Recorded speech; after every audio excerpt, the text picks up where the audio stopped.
Welcome to Rhode Island Avenue Radio, where we'll talk about news, education, and opportunities for small businesses on the Rhode Island Avenue Main Street and in Washington, D.C. I'm Michelle Yancey. And I'm Kyle Todd. Welcome to Rhode Island Avenue Radio.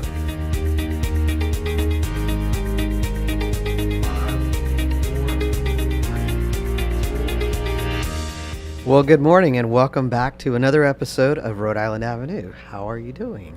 I'm doing great. How are you, Kyle? I think I left off the actual radio part on there, but... Well, we are on Rhode Island Avenue. Yes. And we're on the radio. Yep. And this is episode 108. We're excited for our guest today, but first, we want to check in and thank our sponsors, the Department of Small and Local Business Development and the Department of Housing and Community Development. It's their grants to us that help us produce this show and to provide grants to Rhode Island Avenue Main Street businesses up and down the corridor, both educational opportunities and grants to improve their small business facades. So big thanks to DSLBD and DHCD for providing us those grant dollars. Couple of quick announcements. We are just days away from launching vendor registration for our 2018 Fall Festival. Wow, we haven't even gotten to the summer yet, and now we're talking about fall, but it's time. But we're on this, and we're ready to go. Yep. So Fall Fest this year will be October 6th, Saturday, October 6th. I think that's the date. Saturday, October 6th, from 10 to 4. As per usual, and we anticipate it being bigger and better than it has been in the years past. So. And we're calling for great weather. Absolutely, we're going to speak that into existence. We are speaking that into starting existence right now. Exactly. So put that on your calendars. Save the date. Small business owners, particularly arts, crafts, food vendors. If you're interested in participating, we would love to have you visit. RIAMainstreet.org. You can sign up to get emails from us to be notified when vendor registration is open. And we'll be giving you a lot more updates about the music, the vendors, and all that as the date gets closer. So we are all having a little bit of a hangover this morning. We are. Yep. Because even though you're listening to this on a Tuesday, we're recording this on the Friday before, and last night the Washington Capitals won the Stanley Cup for the first time in ever. Franchise history. Yes. First time, and I think I read 26 years that DC has had a championship team. Yes. So the pictures from the Gallery Place area last night around the arena where there was a watch party. The game was actually in Las Vegas, for those of you who aren't following I don't know who's not following in D.C. Yeah. For our friends over in the UK that aren't following this, the final game of the series was actually in Las Vegas, and the arena that is the home for the Washington Capitals had a big, massive viewing party. That sold out. Yeah. There were monitored big screens outside on the streets, and the pictures from that were insane. Yes. Insane. The only thing that could have made that better was that if the win were here at home. Yeah. But I will take it. Absolutely. I will take it after. Hashtag all caps. All caps. All right. So we're going to be celebrating that, I think, for the next several years. What Absolutely. do you think? Yeah. Okay.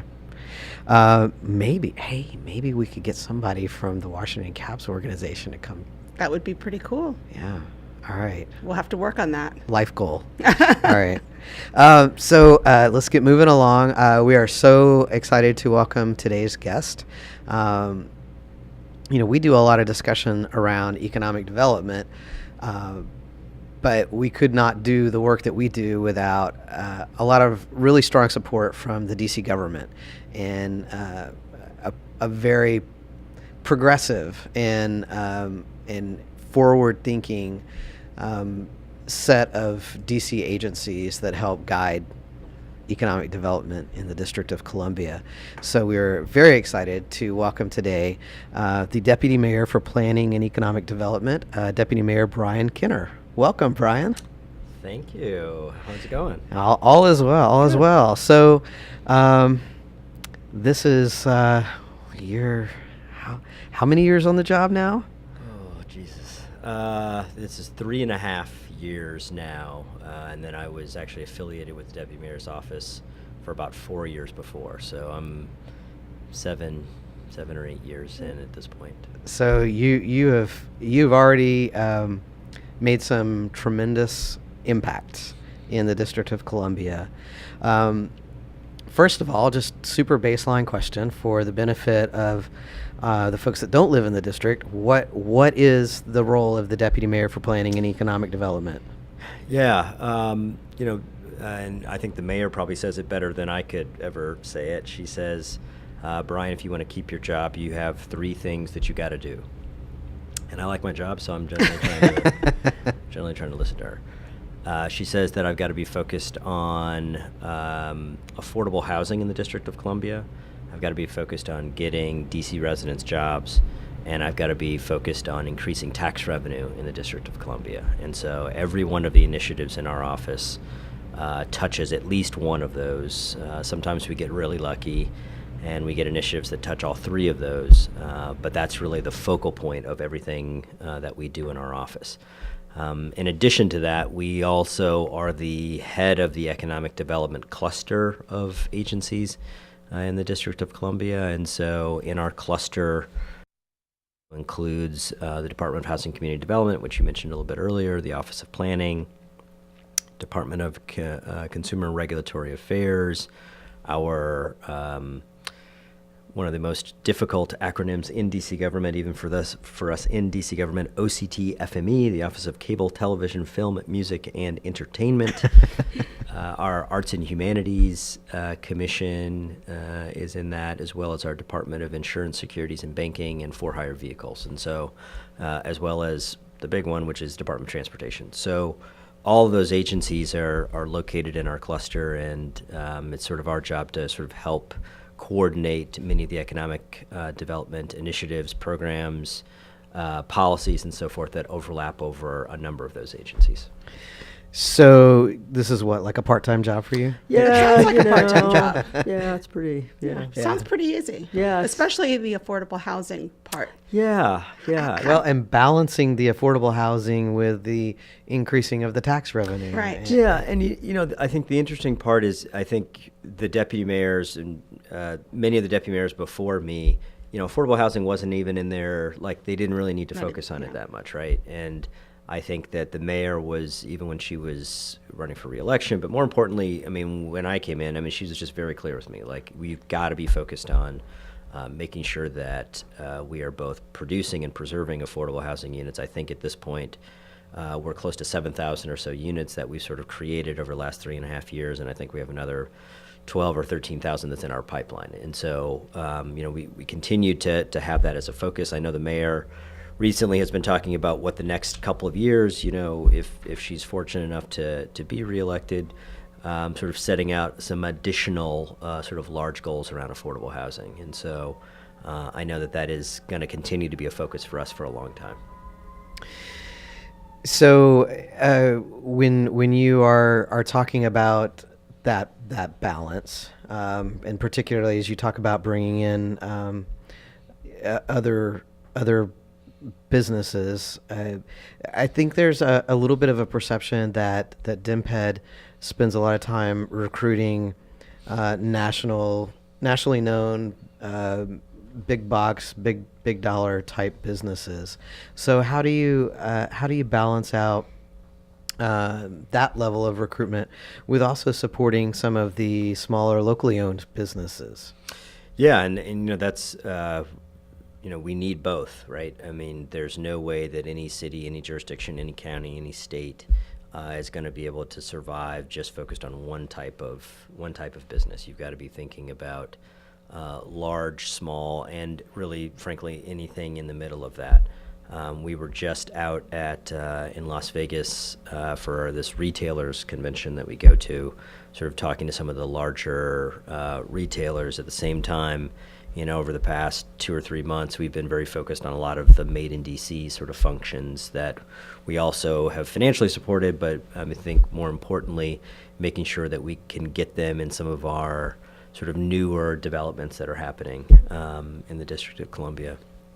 obviously we've also got the Great Streets program, and for me the Great Streets program is a little personal because I was first affiliated with it back in 2009 when it was really a small program. It was maybe $1.5 million or so.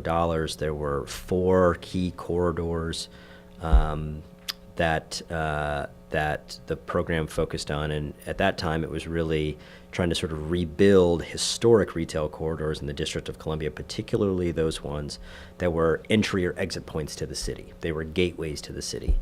And so you can think about Rhode Island Avenue, you can think about Pennsylvania Avenue Southeast in particular, you can think about Martin Luther King Avenue Southeast. And sort of the good thing is that over the last 7-8 years, council and other people have sort of expanded many of those corridors. And fortunately, we have sort of expanded the funding that goes along with that. And so I think over the last 3 or so years, I think we've been somewhere in the neighborhood of $14 million has been granted to small businesses. And again, that program is only eligible to small businesses. We don't do national chains. We don't do anything like that. $14 million. I think it's over 200 businesses. And, from my perspective, the important part is that it's also created 1,000 new jobs. And so, we know that small business is really the place where you can get a lot of, especially local hiring. And, I think you were at the mayor had a Great Streets event a few weeks ago on Rhode Island Avenue. Yep, Fitness Snob. Fitness Snob, which is a fabulous name, Fitness Snob. They are sort of the WeWork of fitness, right. In that way. And so, but I think it reminds us that it's really that is the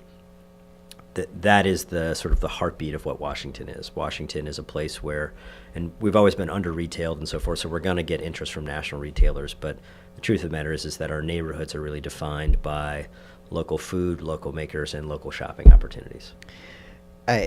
Completely aside here, I have got a couple of interns working in the office this summer from out of state, and I said, if you take nothing away from your work with us this summer, it is that there's more to DC than the statues and the monuments. That we are a city of neighborhoods. Yes. That the people that live here are passionate about. Yeah, we're very committed to our neighborhoods, and people are very surprised by that in this city. Mm-hmm. And people are committing to growing businesses in those neighborhoods and supporting the makers of DC and the entrepreneurs of DC. So and that even extends. I mean, I think I first came to Washington. A little ashamed to admit this, but I first came to Washington sort of mid '90s, and so I've been living here 20 plus years now. And I remember, like many people who've been here longer than I have been, but I remember Washington wasn't a food town. Washington, there wasn't as much, in my opinion, sort of pride about Washington. I mean, it was more about the region. And right. When you made enough money, you moved to Bethesda or you moved to Roslyn or Fairfax. And I think over the last 10 or 15 years, the exact opposite is happening. People are interested in Washington, D.C. And what that's meant, I think, is opportunities for local food and local chocolate and local vodka and the person who's making bespoke honey. I mean, that has sort of continued in terms of people are really demanding that local thing. If you see the proliferation of Compass Coffee as an example, I mean, they're in the convention center, and it was a very conscious decision by the convention center to say, we could do Starbucks, we could do Pete's, we could do that, but we want a local coffee so that people, when they come here from around the world, they can say they had DC coffee, not somebody else's coffee. And that even extends to, if I start talking about even technology businesses as an example. We in the deputy mayor's office, we've tried to get Yelp here and advisory board and some of the larger ones. But the truth of the matter is, if you come to our South by Southwest stuff that we do pretty much every year, or many of the other activations that we do throughout the year, I mean, it's celebrating the fiscal notes and the map boxes and the people who, and the transit screens, the companies that are born and bred here that may not be as big as all those other companies, but are really vibrant and really showcasing what Washington has a need, and we just want to be as much of a platform for as many of those small businesses as possible. So Brian, you said you've been here in this position for about three and a half years. Can you tell our listeners about some of the projects that you've led since starting, something that just kind of to bring home what you do? Yeah, and it's pretty.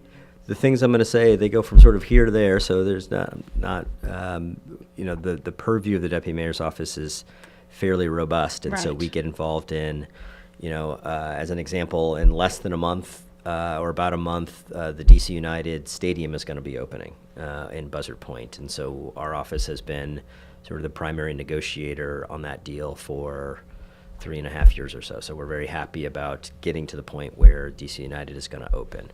Our office also worked alongside Howard University 2.5 years ago to create the country's first inclusive innovation incubator. And so we put some money down, Howard University put some money down. We have a great operator, which is Clearly Innovative, Aaron Saunders, a small business here in the District of Columbia, who is running what is really a groundbreaking incubator that's focused around what is Washington's, in my opinion, what Washington or the district's competitive advantage is. We're not San Francisco, we're not Boston, but we know that we have Smart Assets has said that for the 4th year in a row, we have the highest percentage of females in technology in entrepreneurship in Washington, D.C., and we know that we pretty much lead the country in people of color in technology and innovation companies. And so we wanted to create an incubator that would really be focused around that. And I think it's, we have events there all the time. I think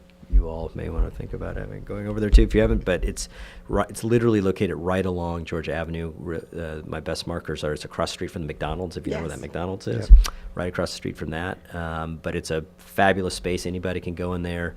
They do classes, they do evening events, they do all kinds of things that just sort of showcased many of the things that on the inclusive space that sort of make Washington special. And then maybe, one last thing,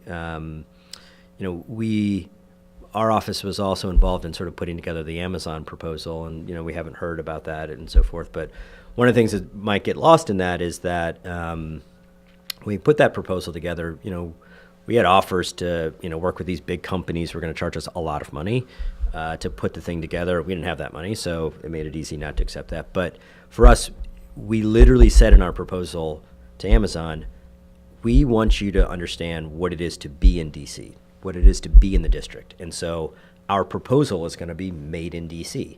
So we got a DC small business, Brilliant, who is fabulous, to sort of be our partner in putting together that proposal. And so the proposal that you see, and it's online, the graphics, the sort of the feel of it, the iconography, all of that is made in DC. And so we were happy to also work with a small business to make something like that happen. Well, I'm glad you brought up Amazon, because I was going to ask where is that? Where are we in that process? We're in a wait and see mode? Yeah, we're in a wait and see mode. They put something out. They got 270 proposals back. Every major city. Yes. Every major city. And so they've now cut it to 20 or so locations. And we are in the top 20? We are in the top 20, along with Montgomery County and Northern Virginia as well is in the top 20. Who needs them? Oh, I'm sorry. Yeah. Did I say that? I'm sorry. There's that. So we're in the top 20. They visited. They've actually come to Washington. The mayor and many of us hosted them. Took them to a great small business restaurant in the District of Columbia, RIA, located in the Union Market area. Ward 5. That's exactly right. Showcased lots of things. We showed them also the 4 sites that the district has sort of said could be interesting for Amazon to look at. Can you tell us what those sites are? Yeah. So in no order, to be very clear, in no order, we have the an area that we call sort of Union Market, Union Station area. It's sort of located in the Noma neighborhood in Washington, D.C. Near Masseria. Near Masseria, that's exactly right. We have another location, which is the Hill East location, so close to the Stadium Armory Metro. There we have another location which is right adjacent to Howard University, so very close to the metro that's there.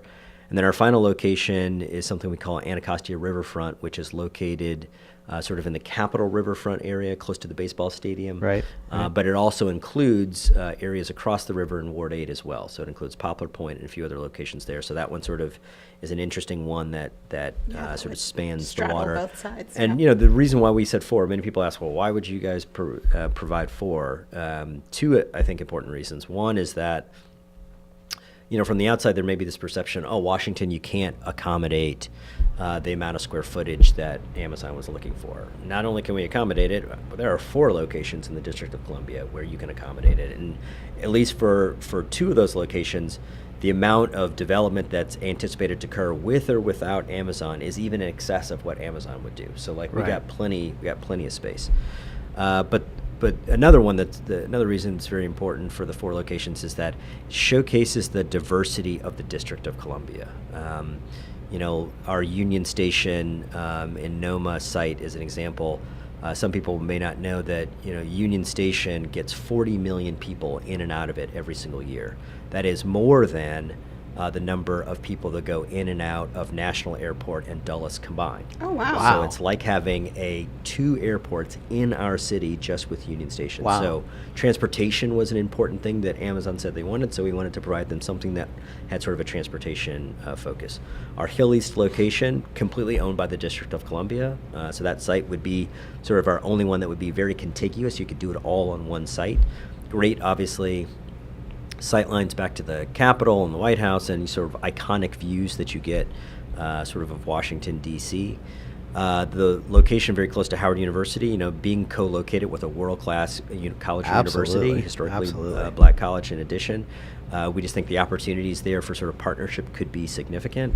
And then obviously the Anacostia Riverfront proposal, taking advantage of our waterfronts.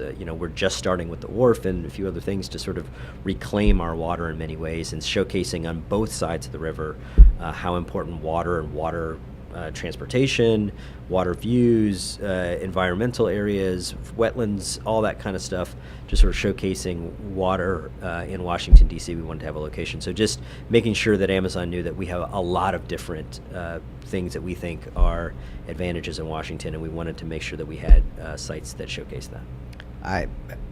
I mean, what other cities could say all that?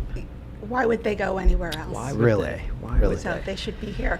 So Brian, how can residents participate in determining the types of economic development that go in their neighborhoods?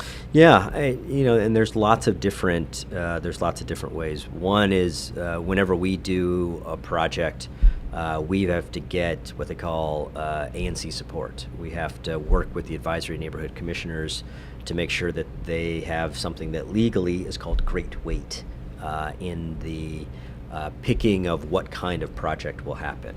And I have been, over the last 3.5 years, I've probably been to 100, be my guess, all? 100 No. plus, easily. Wow. 100, maybe 150 plus community meetings, sort of listening to neighbors and civic associations and other people sort of talk about what they think is important. So that's sort of one sort of primary way that happens. We have other, in our planning processes that happen in the District of Columbia, whether that's with the Zoning Commission, historic preservation, many of those areas. There's also opportunities for community members to weigh in terms of what they'd like to see with not only sort of the physical attributes of what happens in a project, but also some of the elements that can be, some of the elements that can continue to enhance that neighborhood. And then, a final one, which, I see people doing it and maybe they don't recognize that it's impactful, is, when we're thinking about companies that are coming, or if we're thinking about working with companies that are already located in the District of Columbia, whether it's at a small event and you catch one of us, or whether it's something that's much more formal that you email to us, it's impactful. It's something that we listen to. It's honestly one of the reasons why sort of the Inclusive Innovation Incubator exists today, is because we kept hearing from people, there's WeWork and some of the 1776 and some of these other ones, but we don't have anything here that's really focused on what Washington is. It doesn't say anything specifically about the District of Columbia and what we think we're good at. And we heard that, and we said we're going to create something that tries to address that in some way. In the same way, we had some people a couple of years ago say, if you really think that you want to be helpful around ensuring that in particular women in technology and innovation are successful,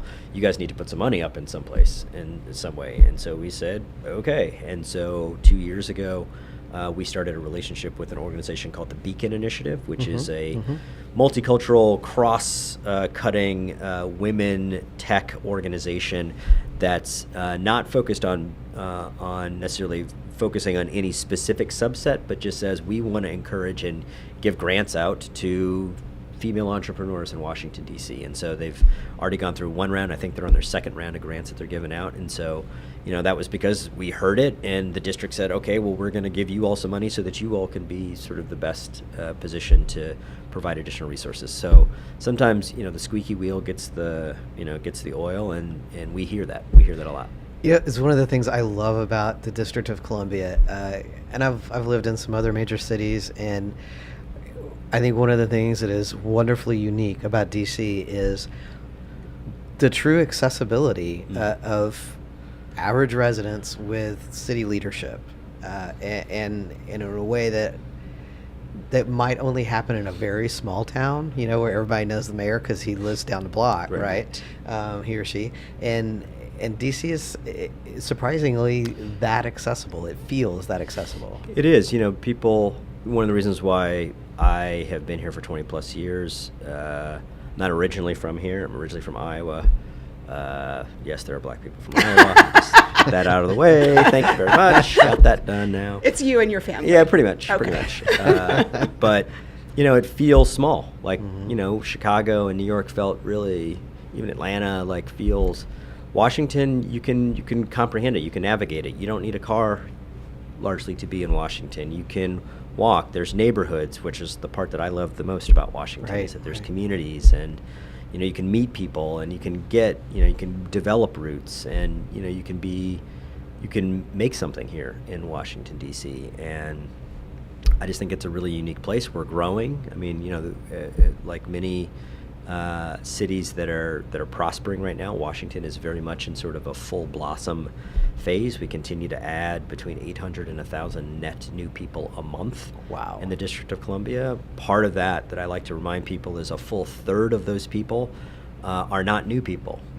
They are what they call family formation. Those are people being born in the District of Columbia. So not only are we attracting people, but we are creating, people are causing. It's a total baby boom. It is. Oh, especially in our neighborhood. Yeah, Ward 5, the Brookland, Woodridge area. It's just so many little kids now. There for a while, everybody wanted bike racks, and now I see strollers attached to the bike racks. Yeah, exactly right. That's great. Exactly right. And Yeah. I mean, even and that's Ward 5 is a great example.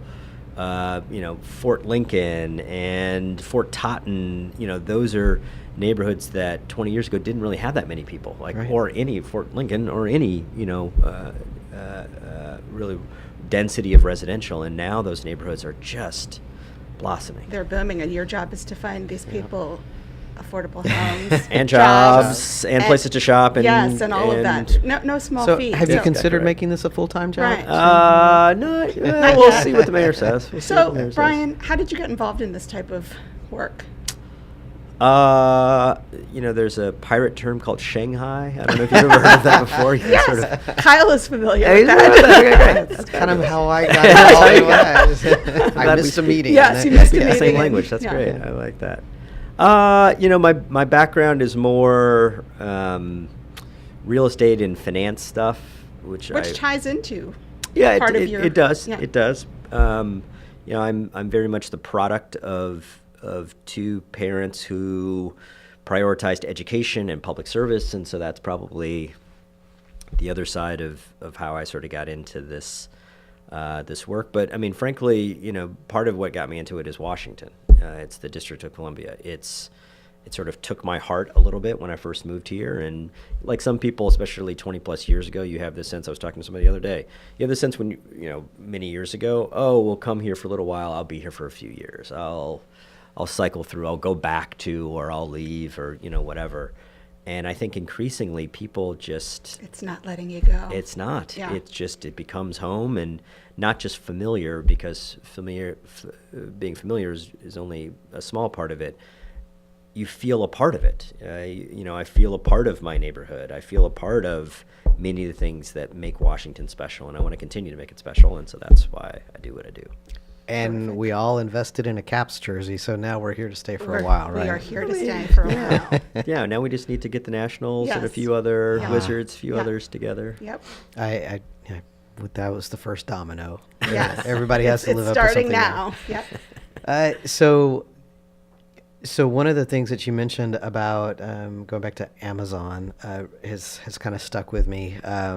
Talking about the proximity of in those 4 locations that you've proposed, the benefits of each of those neighborhoods, and maybe you'd like to talk a little bit about the types of benefits that that Amazon can bring to those neighborhoods. Yeah.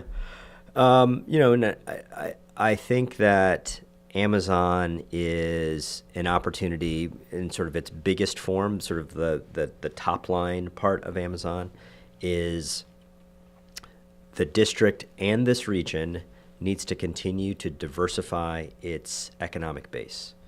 If you look at the last 8 years, public sector jobs in the District of Columbia, you will see that they have been 100% flat.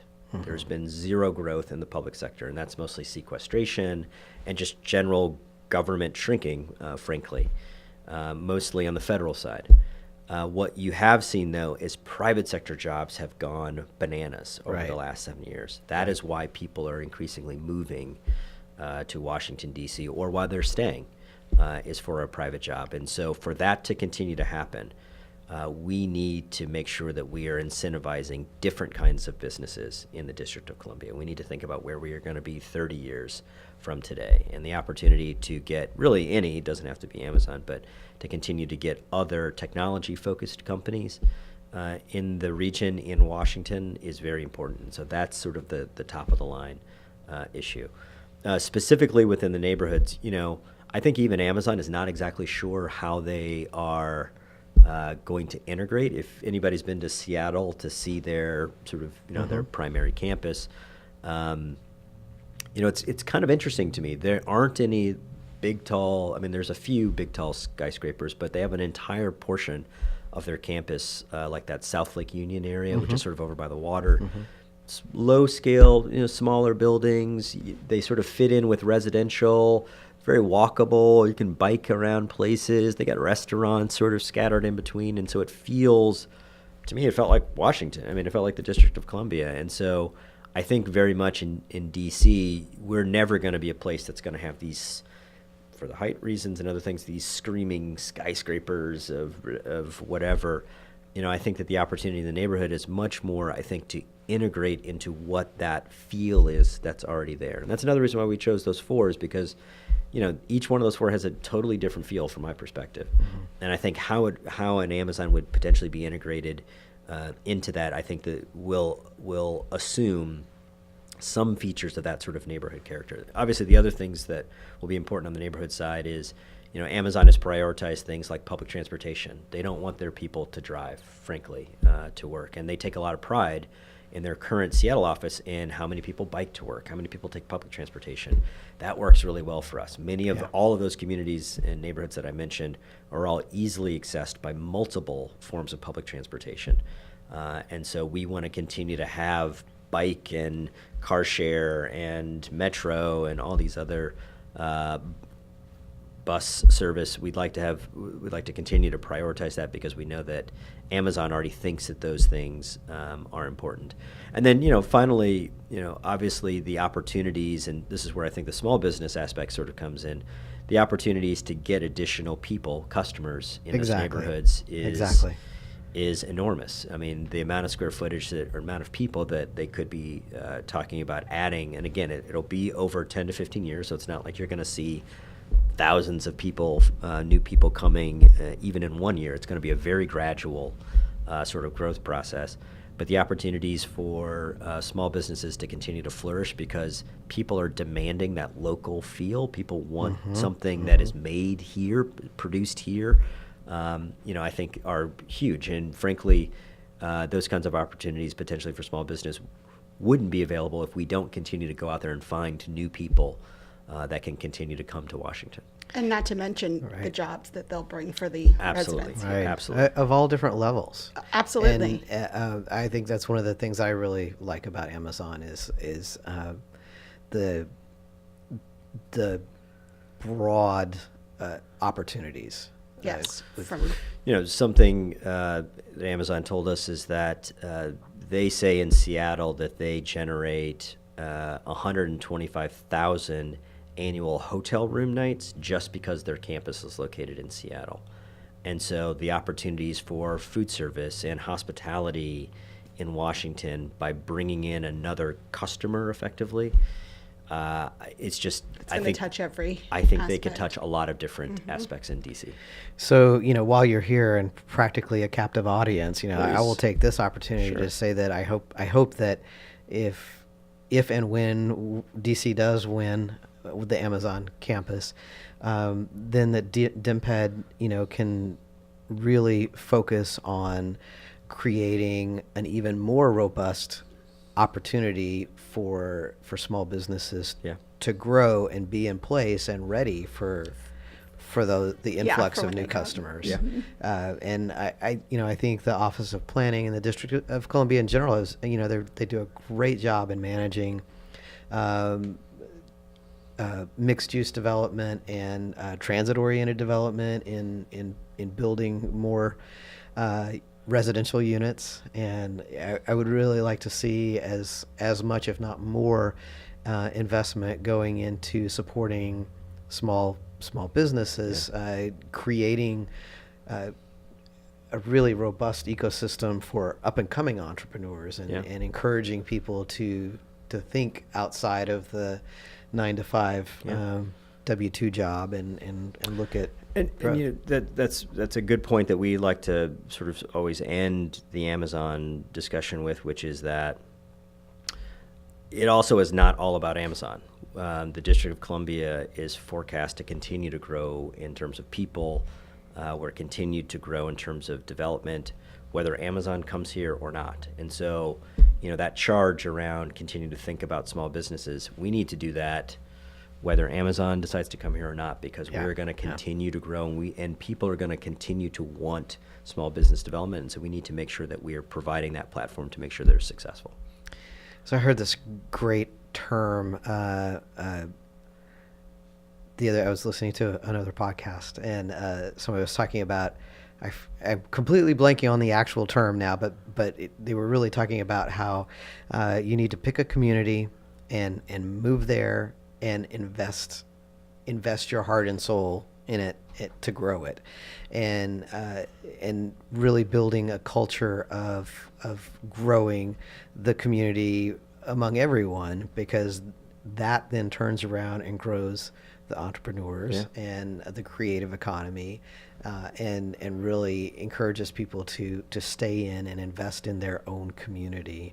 And I think DC does that really well, thanks to the leadership of your office and through the Department of Community and Housing Development and the Department of Small Local Business Development.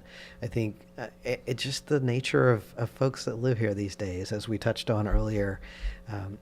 Everybody wants to show off that they live in DC. Absolutely. And there was a time where that was not happening. It wasn't. Yeah. Yeah. The mayor likes to say that one of the ways that she charts that, and she's a fifth generation Washingtonian, is the amount of DC tattoos that she sees. Yes. Yes. Like the pride level for the District of Columbia and the DC flag in particular, Yes. which every year traditionally gets either the first or second most popular city flag. I don't know if you know what the number one city flag is. It is the city of Chicago's flag, which strangely also looks very similar to ours. I think ours is 3 bars. I think theirs is 2 bars or something like Interesting. that. But the fact that even you see it everywhere, sort of DC On people's pride. houses.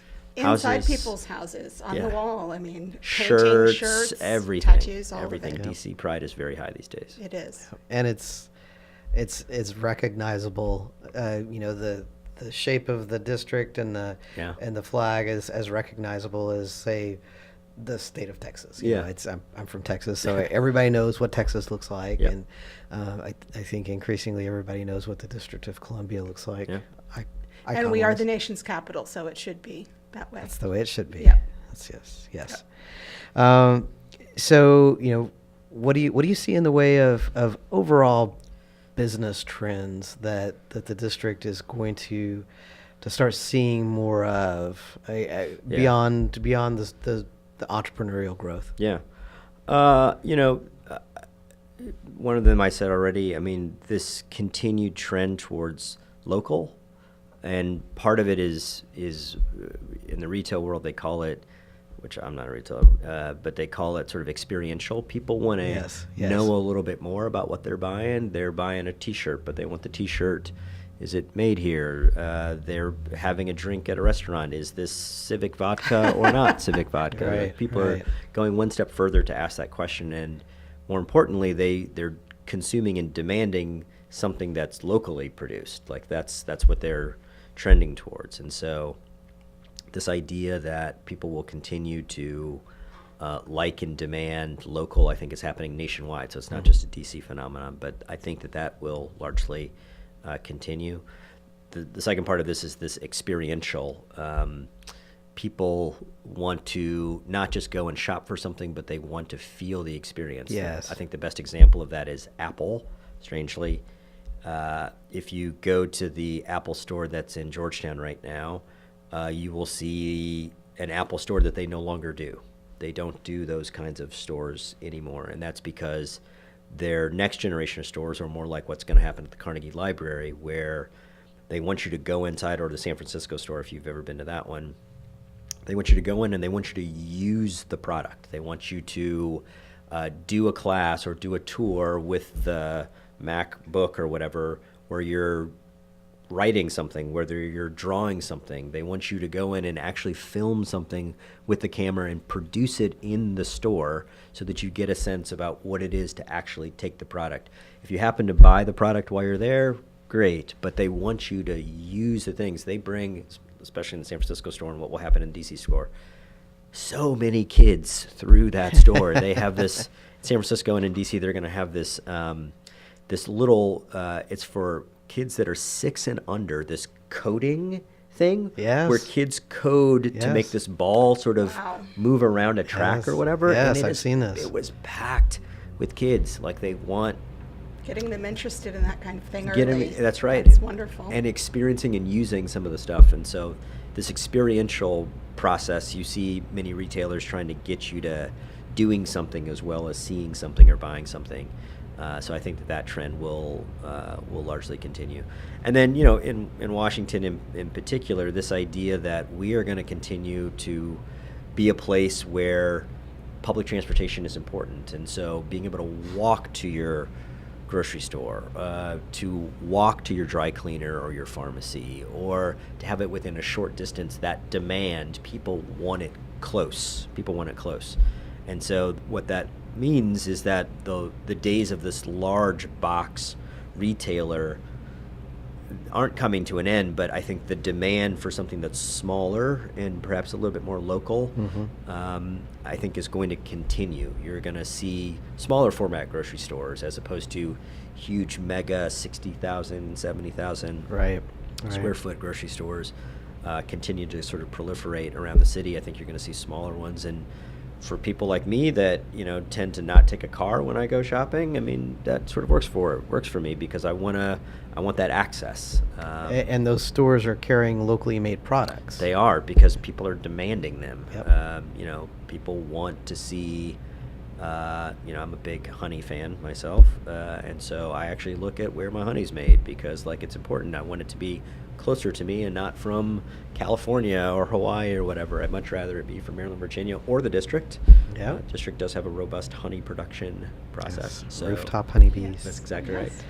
And here in our own neighborhood, if you're a fan of the sweet condiments, Langdon Wood syrup, locally curated and aged Nice. maple syrup here Nice. in the neighborhood. And also the honey at the on 14th Street with the priests. What's Oh, the Franciscan the monastery. Franciscan? yes, the honey at the Franciscan monastery. That's right. So, All yes. delicious. That's right. So, Brian, we'll have to have you back after Amazon awards the contract to DC. I just want to end on that note. Only if you bring some local honey. If you bring Okay. some local honey, I'm absolutely back. All right. So, folks, if you want to learn more about what the Deputy Mayor for Planning and Economic Development's office works on and all of its initiatives, the website is dmped.dc.gov. On social media, Facebook and Twitter and all that good stuff. So check out dmped.dc.gov and look at the different options available and resources available. And Deputy Mayor Kinner, it's been a pleasure to speak with you. Thank you so much for taking time. Kyle, Michelle, thank you all. It's Thank been great. you. This has been great. All right. Okay, so that's going to wrap up another episode of Rhode Island Avenue Radio. Thanks, everyone, for tuning in, and we will see you next week. See you next week.